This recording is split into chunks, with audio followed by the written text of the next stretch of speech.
Have you ever struggled to return those shots that are getting you right in your middle? In this video, we're going to show you how to handle those shots and to turn it to your advantage.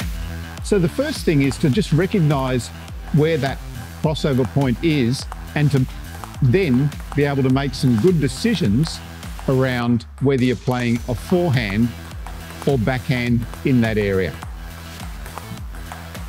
Try to position yourself well so that you can cover that ball that's in the middle.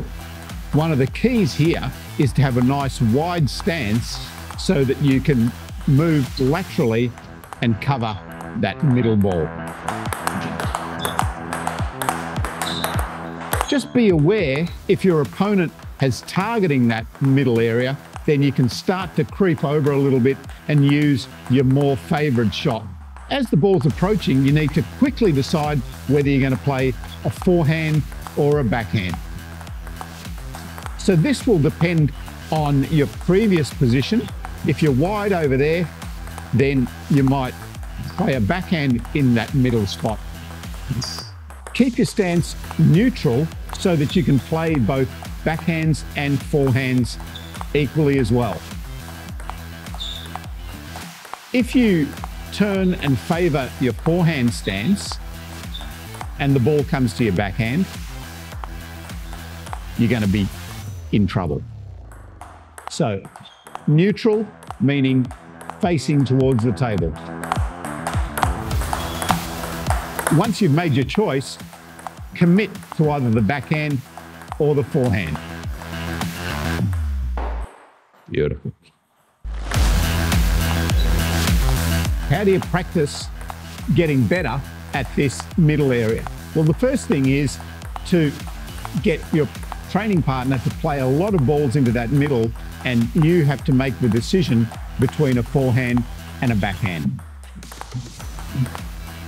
The next thing is, with your training, is to make sure that you're adding a wide ball, because otherwise you can commit to either a forehand or backhand too easily. So by adding the ball wide to either forehand or backhand corner, that forces you to stay in a nice central, neutral position. So train yourself to track the ball well. By tracking the ball, you'll be able to make an earlier decision as to where the ball's coming and react and make a decision on whether you're playing a forehand or a backhand. The second key here with training is to make sure that you're constantly moving so that you can move out of the way of that middle ball, get into good position to play those forehands or backhands.